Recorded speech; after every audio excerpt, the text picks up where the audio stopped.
Greetings ladies and gentlemen, my name is Ryan Shazani and welcome back to another physics video. In today's video, I'll be going through the derivation of the moment of inertia of a cone. So let's start off with the diagram of a cone. So I have a cone here and I'll be given the information, the base radius, which is indicated by capital R, and the height, which is capital H, and I'll also be given the mass. So mass equals to capital M. Okay. Now, what approach are we going to be taking to find the moment of inertia of a cone? The approach that we're going to be taking is the same approach that we took for the moment of inertia of a solid sphere, and if you want to check that out, it is my previous video. So the same technique is basically slicing up this cone into an infinite number of disks. So you can imagine a cone being sliced up into an infinite number of disks, and one disk is actually being made up of an infinite number of rings, like this. Okay? So the approach we're going to be taking is actually finding the moment of inertia of one disk by integrating from 0 radius to radius of the disk of one ring. Okay? So that we can find the moment of inertia of one disk. And after we find the expression of the moment of inertia of one disk, we're going to be taking the integral of it from the bottom disk to the top disk, basically from height equals to 0 to height equals to capital H. Alright, let's start.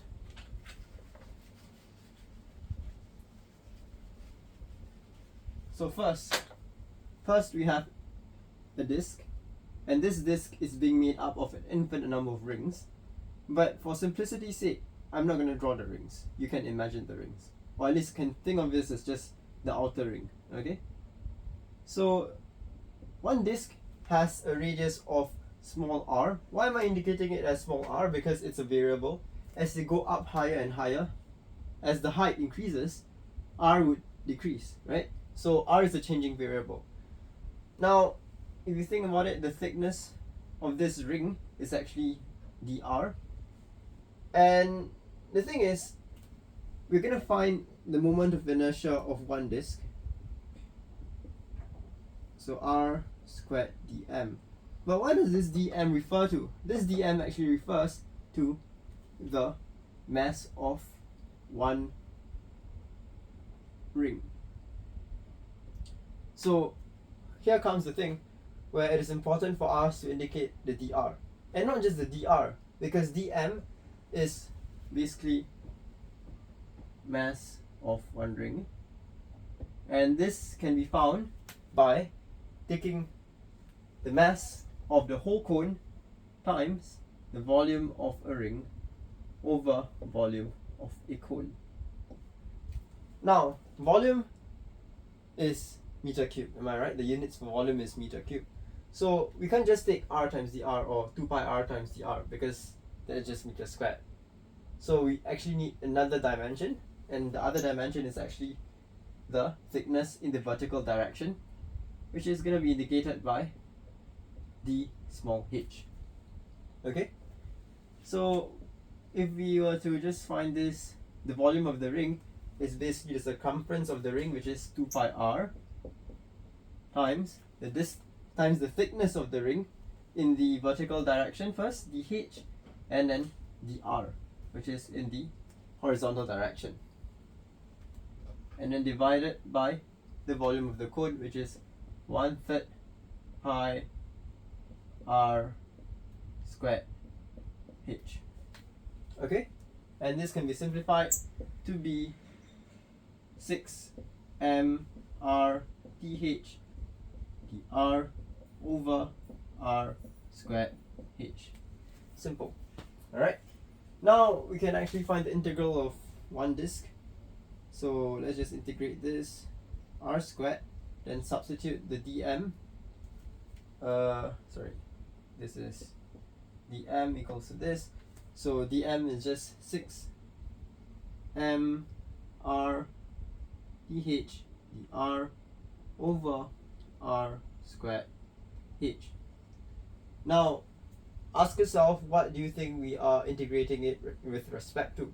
We are actually integrating it with respect to the r, because you are integrating it from ring equals to radius equals to 0 to ring equals to radius equals to r. So 0, r, and with respect to the r. So to simplify this, it will just be 6m dh over r squared h integral of 0 to r cubed dr. Okay, and this is basically equals to 6m dh over r squared h r power 4 over 4 and from r to 0. So be given 6m r power 4 dh per r squared h power 4. Okay, and simplify this will be 3 over 2 m r power 4 dh over r squared h. Next, we have the expression for I disk, or the moment of inertia of one disk. So now we can just integrate this expression so that we can find the moment of inertia of one cone. So let me erase the rest.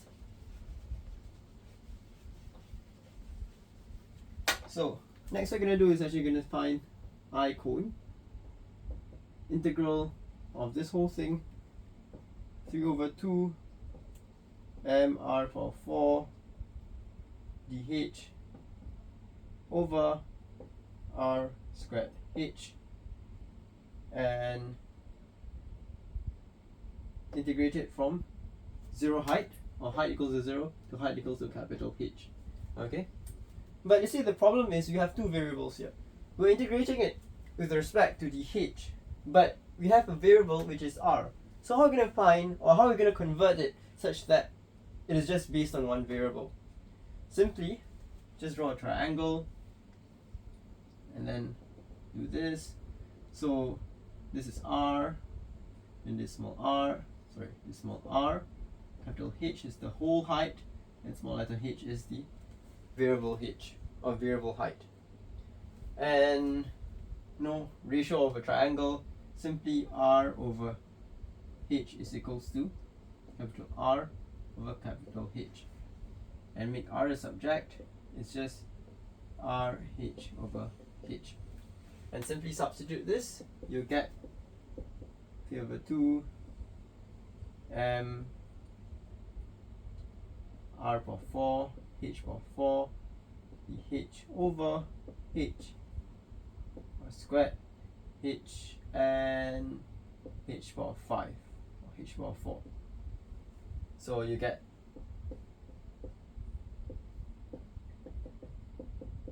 3 over 2 m r squared integral from 0 to h 4 dh, and this is a simple integral. It's just m r squared over h power 5 h power 4 h power 5 over 5 0 to h, and let's erase this. I'll get this to be equals to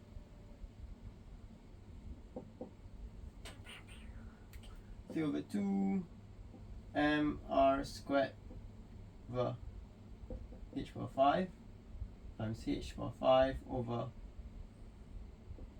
5. Okay, and this is just 3 over 10 m r squared, and voila, the I of a cone, or the moment of inertia of a cone, is just 3 over 10 mr squared.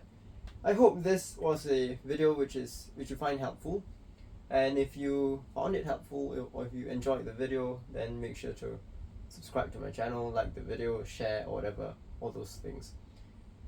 And thank you for watching, and I'll see you all in the next video. Goodbye.